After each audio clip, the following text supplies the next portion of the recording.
MV act बीमा company न्यायाधिकरण द्वारा दिए गए मुआवजे का भुगतान करने के बाद ही वाहन के मालिक से वसूली की मांग कर सकती है। आंध्र प्रदेश उच्च न्यायालय 28 मार्च 2025। हाल ही में एक फैसले में आंध्र प्रदेश उच्च न्यायालय ने भुगतान और वसूली के सिद्धांत को लागू करते हुए कहा कि बीमा कंपनी को दोषी वाहन के मालिक के खिलाफ निष्पादन याचिका दायर करने से पहले दावेदार को मोटर वाहन दावा न्यायाधिकरण द्वारा दिए गए मुआवजे का भुगतान करना चाहिए।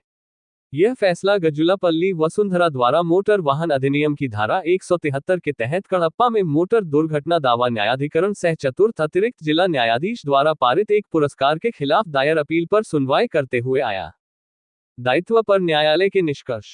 न्यायालय ने माना कि बीमा कंपनी को ऐसे मामलों में दायित्व से मुक्त किया जा सकता है जहां बीमा पॉलिसी का मौलिक उल्लंघन हुआ हो, लेकिन गंभीर चोटों और दावेदार द्वारा स्थायी विकलांगता से जुड़े मामलों में भुगतान और वसूली के सिद्धांत को लागू किया जाना चाहिए। न्यायमूर्ति वीआर के कृपासागर ने अपने आदेश में स्पष्ट किया, इस हद तक विवादित पुरस्कार को मंजूरी देना मुश्किल है कि यह बीमा कंपनी को पूरी तरह से दोषमुक्त कर दे। ये न्यायालय दर्ज करता है कि प्रतिवादी संख्या 2 बीमा कंपनी को दायित्व उठाने और उल्लंघन करने वाले वाहन के मालिक को क्षतिपूर्ति करने की आवश्यकता नहीं है। हालांकि ये भुगतान और वसूली के सिद्धांत को लागू करने के लिए एक उपयुक्त मामला है। बीमा कंपनी को निर्देश दिया जाता है कि वह पहले दावा न्यायाधिकरण द्वारा दावेदार को दी गई 2,73,000 रुपये की क्षतिपूर्ति राशि का भुगतान करे तथा भुगतान के बाद बीमा कंपनी क्षतिपूर्ति राशि वसूलने के लिए दोषी वाहन के मालिक के खिलाफ निष्पादन याचिका दायर कर सकती है। दुर्घटना और चोटें। ये दुर्घटना 23 अगस्त 2008 को हुई थी, जब ट्रैक्टर ट्रेलर अपराधी वाहन के चालक ने तेज और लापरवाही से वाहन चलाते हुए एक ऑटो रिक्शा को टक्कर मार दी, जिसमें अपीलकर्ता गजुलापल्ली वसुंधरा यात्रा कर रही थी। परिणामस्वरूप अपीलकर्ता के शरीर के विभिन्न हिस्सों में फ्रैक्चर और चोटें आईं, जिससे 30% स्थायी विकलांगता हो गई।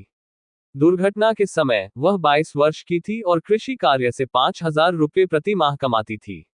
दुर्घटना के बाद पुरुमामिला पुलिस स्टेशन में अपराधी वाहन के चालक के खिलाफ मामला दर्ज किया गया था।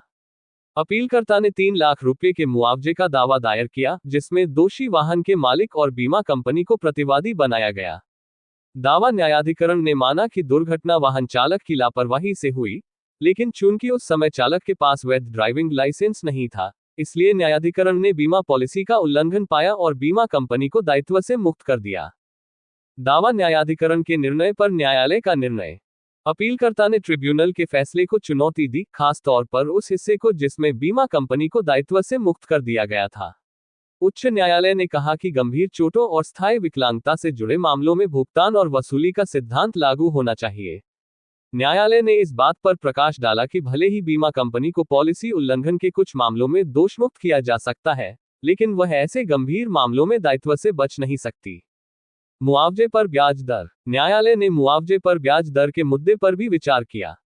अपीलकर्ता ने मुआवजे की राशि पर 16% प्रति वर्ष की ब्याज दर का अनुरोध किया, जबकि दावा न्यायाधिकरण ने 6% ब्याज दिया था। न्यायालय ने पाया कि उस समय राष्ट्रीयकृत बैंक लगभग 6% की ब्याज दर दे रहे थे और न्यायाधिकरण द्वारा निर्धारित दर को बरकरार रखा।